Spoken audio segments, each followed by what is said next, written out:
नमस्कार दोस्तों, मैं राम मनोहर तिवारी आप सभी का आरएमपी बायोलॉजी लेक्चर में स्वागत करता हूं।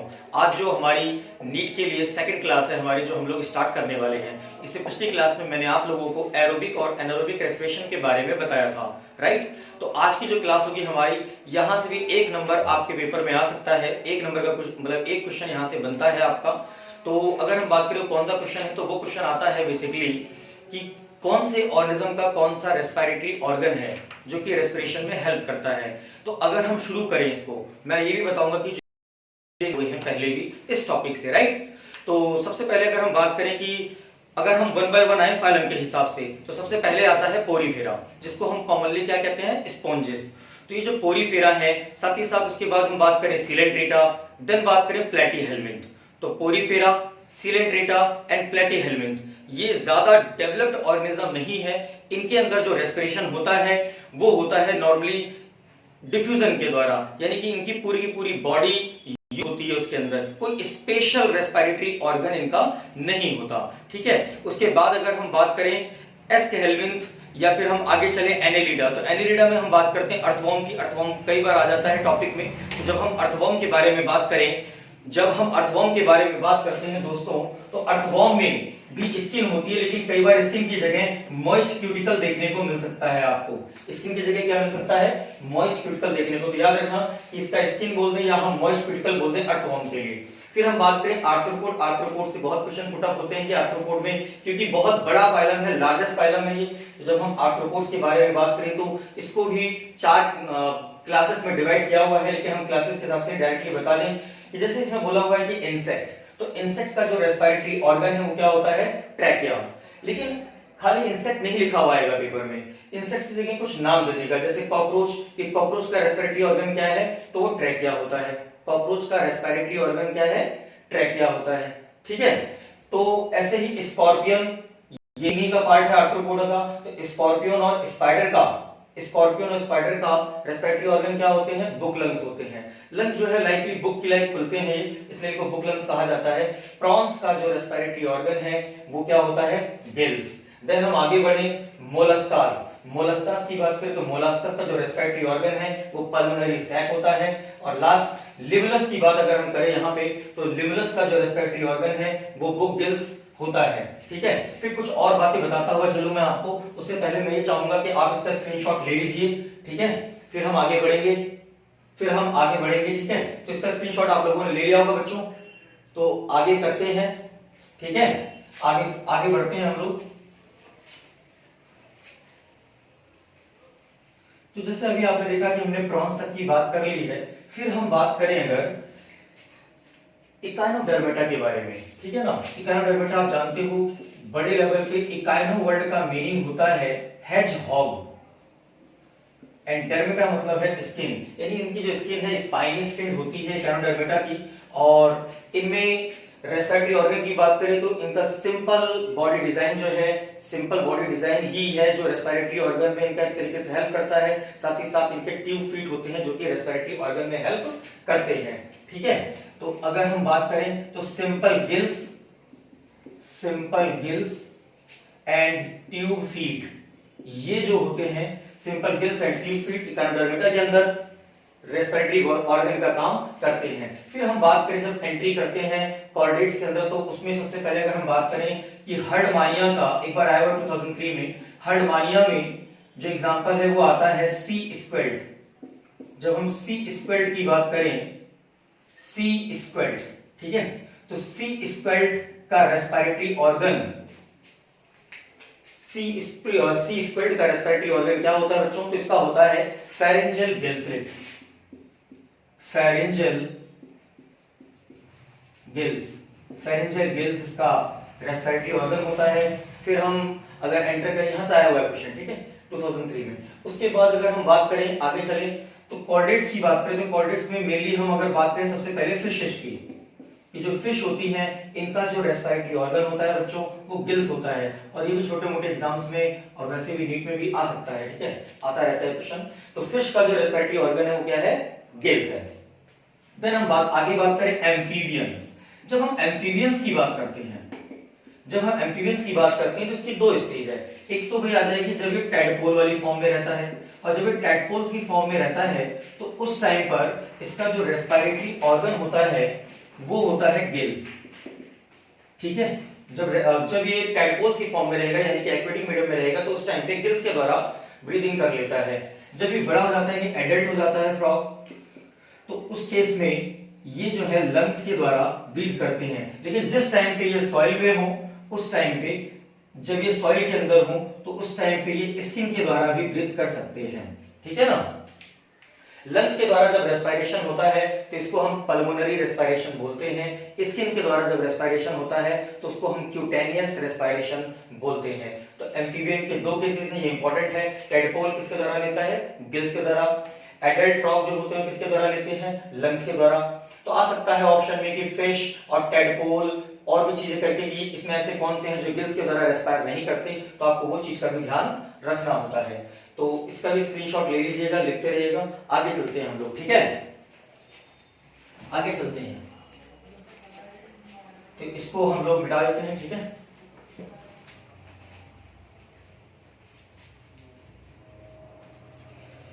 फिर हम लोग बात करें इसमें एम्फीबिया की बात हो गई है। फिर बात करें कि भाई मैमल्स के बारे में अगर हम बात कर ले तो मैमल्स हो गया, इनमें जो रेस्पिरेटरी ऑर्गन होता है लंग्स होता है। मैमल्स में हम सभी भी आ जाएंगे भाई, जितने भी जिनमें एक्सटर्नल ईयर प्रेजेंट होते हैं, बॉडी पे हेयर्स प्रेजेंट होते हैं, नॉर्मली वो सब मैमल्स में आ जाते हैं। तो जब हम मैमल्स की बात करें तो मैमल्स का जो रेस्पिरेटरी ऑर्गन होता है मेनली क्या होता है? लंग्स। लेकिन देखो इतना याद कर लेने से काम नहीं चलता, ये भी पूछ लेता है कई बार कि मैमल्स में, जैसे आपको ये भी पता होना चाहिए कि डॉल्फिन, ये जो डॉल्फिन है ये भी मैमल्स है, और डॉल्फिन अगर मैमल्स है तो इसका भी रेस्पिरेटरी ऑर्गन है लंग्स हो जाएगा। ठीक है, तो ये कुछ ऑर्गेनिज्म थे जो आपको ध्यान रखने थे कि इनका रेस्पिरेटरी ऑर्गन क्या होता है, उसके लिए आप उसके बाद अपना हिसाब देख सकते हैं आप लोग। ठीक है, तो जैसे अगर हम इंसेक्ट्स की बात करें तो स्पेशली पूछ लेता है कि भाई मॉस्किटो का रेस्पिरेटरी ऑर्गन क्या होगा। तो मॉस्किटो का जो रेस्पिरेटरी ऑर्गन है वो भी ट्रैकिया होगा क्योंकि वो भी इंसेक्ट्स है। ठीक है, तो बच्चों अगर हम इसके बाद आते हैं तो हमें ये समझना जरूरी है कि रेस्पिरेटरी सिस्टम का फंक्शन क्या है, शॉर्ट में ये समझ लें, फिर हम अपने टॉपिक की तरफ चलेंगे, धीरे धीरे चीजों को आगे बढ़ेंगे, समझेंगे। ठीक है, तो सबसे पहले अगर हम लोग बात करें यहां पे कि फंक्शन क्या है रेस्पिरेटरी सिस्टम का, फंक्शन की अगर बात करें, function of respiratory system, function of respiratory system. Respiratory system के बड़े लेवल पर तीन फंक्शन होते हैं। फंक्शन जो है वो आप सभी जानते हैं कि intake of oxygen, intake of oxygen and release of CO2। Oxygen को एंटर करना और CO2 को बाहर रिलीज करना, ये इसका पहला फंक्शन हो जाता है। दूसरा, it helps to maintain pH, it helps to maintain pH of the blood, it helps to maintain pH। तीसरा अगर हम लोग बात करें, थर्ड नंबर पे अगर हम बात करें तो मेनली ये सेंस ऑर्गन की तरह भी काम कर देता है कुछ हद तक, यानी कि हेल्प्स इन सेंस। जैसे कि अगर हम बात करें स्मेल या taste, smell, taste, and also helps in production of sound, जिसको हम फोनेशन भी बोल देते हैं। तो ये तीन इसके बड़े इंपॉर्टेंट फंक्शन है जो आपको ध्यान रखने हैं। ठीक है, तो बच्चों यहां तक आप समझ गए होंगे कि क्या होता है। ठीक है, ओके।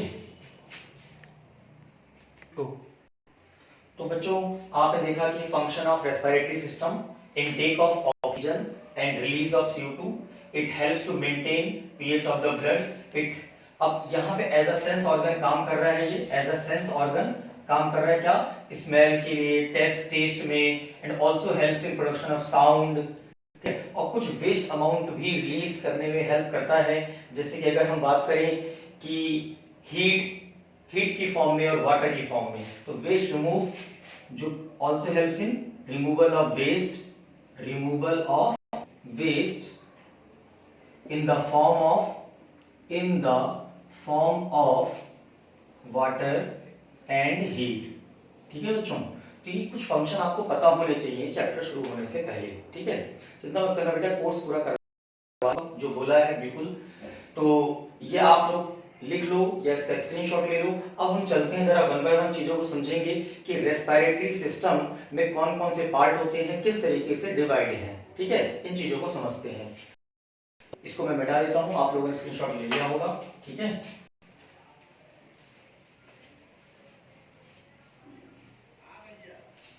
तो बच्चों आइए जरा सीखते हैं कि रेस्पिरेटरी सिस्टम में कौन कौन से पार्ट होते हैं। Respiratory system,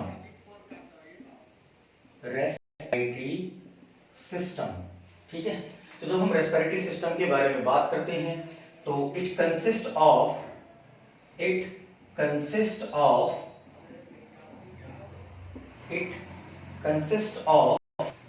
knows. इन सब के बारे में डिटेल में मैं बताऊंगा आपको one by one. It consist of nose, nasal cavity,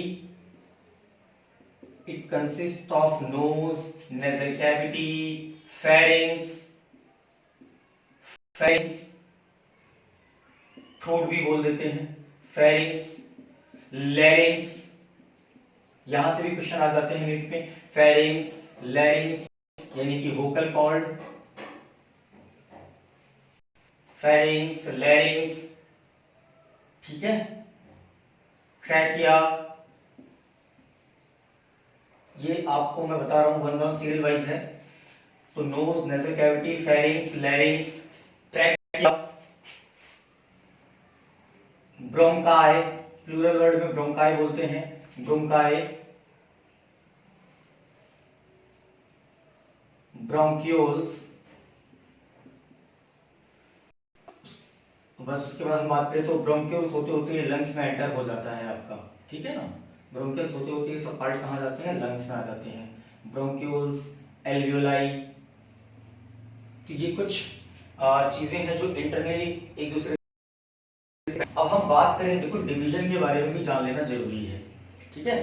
कि जब भी हम किसी को डिवाइड करते हैं तो उसका कोई ना कोई आधार होता है कि किस बेसिस पे हम उसको डिवाइड करें। तो इसको स्ट्रक्चर के बेसिस पे भी डिवाइड कर रखा है और फंक्शन के बेसिस पे भी डिवाइड कर रखा है। हम बात करें on the basis of structure.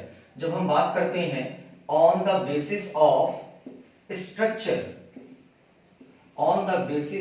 Structure, तो ये दो टाइप का होता है। एक होता है upper respiratory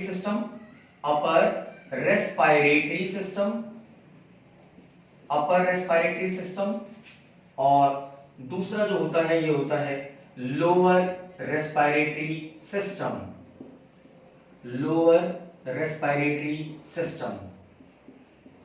upper respiratory system and lower respiratory system. अभी जो अपर रेस्पिरेटरी सिस्टम है इसमें क्या क्या चीजें आएंगी, नोज, इसमें आ जाएंगी बच्चों नोज, ठीक है। उसके बाद नेजल कैविटी, अच्छे से समझेंगे चीजें क्या होती हैं। नेजल कैविटी, देन फेरिंग्स, और भी जो एसोसिएटेड पार्ट में आ जाएंगे फेरिंग्स। उसके बाद अगर हम बात करें लोअर में, तो लोअर में आ जाएंगे भाई लैरिंग्स,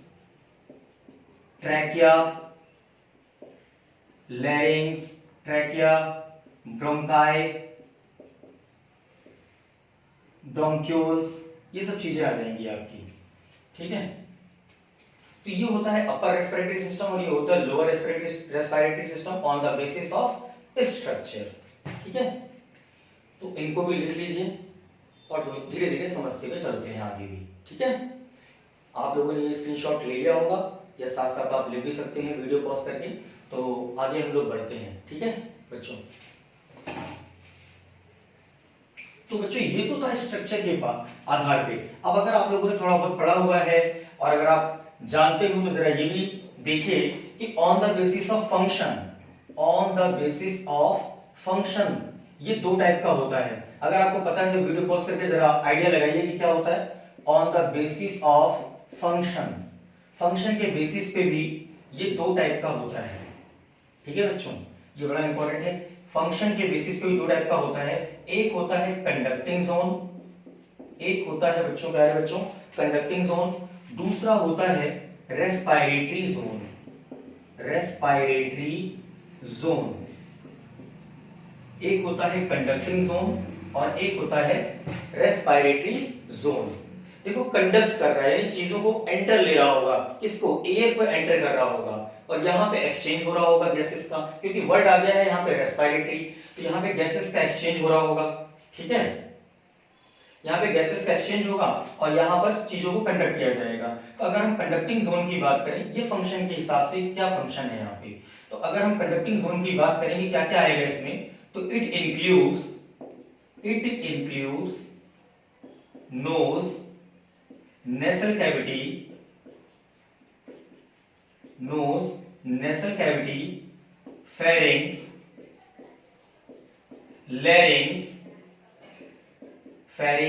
लैरिंग्स,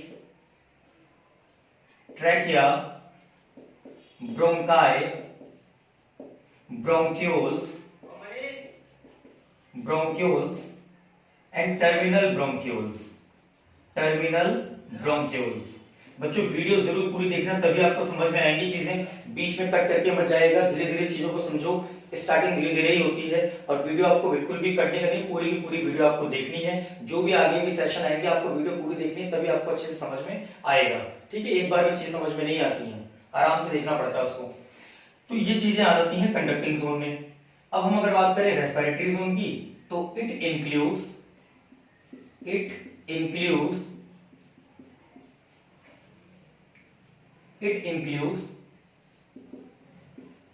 alveolar sac, alveolar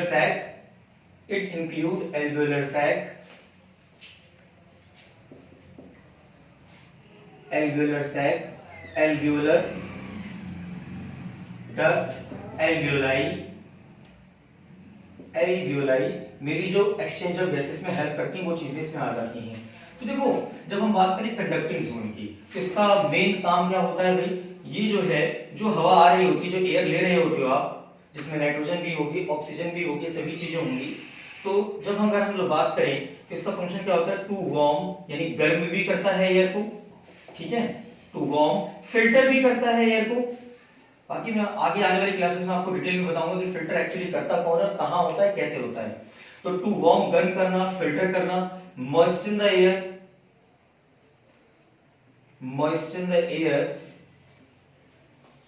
and conduct to the lungs तक पहुंचाने का काम करता है ये, ठीक है ना, conduct to the lungs.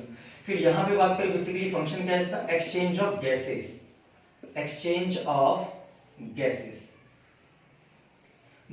Exchange में इसका मेन साइट होती है, alveoli is the main site of gaseous exchange, alveoli is the main site of gaseous exchange, जो आपको पता होगा और याद भी रहना चाहिए। ठीक है, अब देखो जैसे हम लोग पढ़ रहे हैं रेस्पिरेटरी सिस्टम के बारे में, मैं बात कर रहा हूँ कि नोज का बार बार जिक्र हो रहा है, नेजल कैविटी, ये सब चीजें आ रही हैं। मैं चीज आपको और बता दूं, जब हम लोग जाते हैं चेकअप वगैरह कराने मेडिसिन डिपार्टमेंट में, तो मेडिसिन की जो फील्ड है, जहां पे मेनली अगर हम बात करें ईयर नोज थ्रोट, जिसकी बड़े लेवल पे स्टडी होती है, जिसको हम बोलते हैं ईएनटी का डिपार्टमेंट, तो ये जो मेडिसिन की फील्ड है, इस फील्ड का नाम क्या है, ये टर्म आपको याद करना जरूरी है। तो पहले मैं चाहूंगा कि इसको आप लोगों ने कर लिया होगा, ठीक है ना, इसका आप स्क्रीनशॉट ले लीजिए बच्चों, फिर हम लोग आगे बढ़ेंगे। ठीक है, मैं बताता हूँ उस फील्ड का नाम आपको, तो इसको आप कर लीजिए, मिटा दिया जाता है इसको। तो ये तो हो गई थी भाई डिवीजन, ठीक है ना, on the basis of structure and function, ये हम लोगों ने बात कर ली है।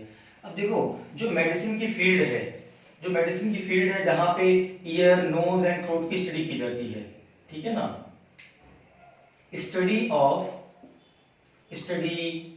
Diagnosis treatment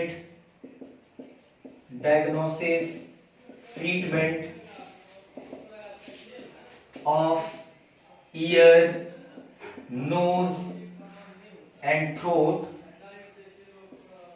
study diagnosis treatment of ear nose and throat takes place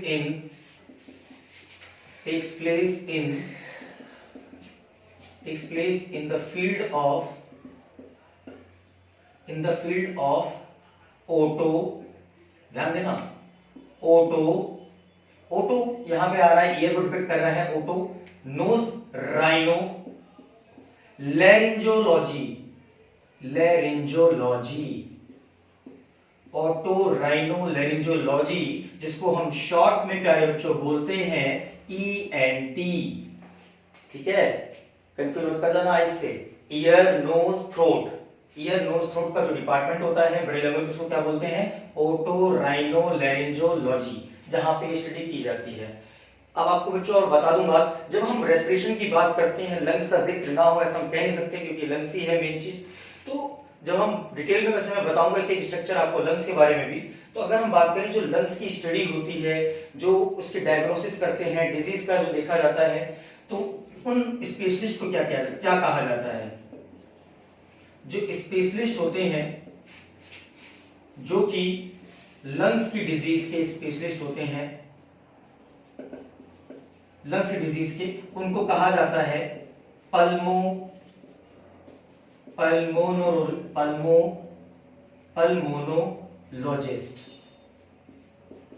क्या कहते हैं इसको, पल्मोनोलॉजिस्ट। जो पल्मोनरी वर्ड है बेसिकली हम लंग्स के लिए इस्तेमाल करते हैं, पल्मोनोलॉजिस्ट बोल देते हैं। एक चीज, एक क्लिनिकल चीज और बता दूं आपको, यहाँ पे क्लिनिकल वर्ड आता है बच्चों यहाँ पे राइनोप्लास्टी, राइनोप्लास्टी, ये बड़ा खूबसूरत शब्द है भाई, राइनोप्लास्टी। ये जो राइनो वर्ड है ना, इसका मतलब है भाई नोज। ठीक है, राइनो वर्ड का मतलब क्या है, नोज। और ये प्लास्टिक वर्ड आया बच्चे प्लास्टिक सर्जरी से, ठीक है ना, प्लास्टिक सर्जरी से। राइनो का मतलब है नोज और प्लास्टिक वर्ड आया है प्लास्टिक सर्जरी से। आपको पता है कि सबसे पहले नोज की सर्जरी इस वर्ल्ड में किसने की थी? हाँ बिल्कुल सही आप सोच रहे होंगे, अगर सोच रहे हो कि इंडिया का वो शख्स था जिसने इसकी सर्जरी की थी। यह आपका होमवर्क रहा कि आप जरा देखना कि इसकी सर्जरी सबसे पहले किसने की है, फिर हम अगली वीडियो में आपको बता देंगे उसको। ठीक है, ये जो राइनोप्लास्टी है ना, राइनो का मतलब है नोज और प्लास्टी वर्ड प्लास्टिक सर्जरी से है। ये सर्जरी क्यों कराते हैं? ज्यादातर ये सर्जरी इसलिए कराई जाती है ताकि जो आपकी नाक है, जो नोज है, ये सुंदर दिखे। सुंदर दिखने के लिए, नोज को अल्टर्ड करने के लिए, थोड़ा सा अच्छा दिखने के लिए सर्जरी की जाती है। ठीक है, हाँ अगर समहाउ किसी का फ्रैक्चर हो गया तो वो भी यहां से ठीक किया जा सकता है कि बड़े लेवल पे ये कॉस्मेटिक की दुनिया में इस्तेमाल इसका होता है। तो कमेंट करके बताइएगा कि आज की क्लास कैसी लगी, नए नए वर्ड मैंने आप लोगों को बताए हैं, और वीडियो अच्छी लगी तो प्लीज शेयर सब्सक्राइब करते रहिएगा। आप लोगों से बस यही चाहता हूं कि आप अपना अच्छा कमेंट कीजिए ताकि हम लोगों का हौसला बढ़ता रहे। और आज की क्लास मैं खत्म करता हूं, इसके बाद जस्ट हम लोग बहुत डिटेल में बात करेंगे नोज के बारे में, और आगे नेजल कैविटी, लैरिंक्स, इन सब चीजों के बारे में अच्छे से एक इंपॉर्टेंट वर्ड लेकर बात करेंगे। ठीक है ना, आज मैं आप लोगों से विदा लेता हूं। जय हिंद, जय भारत।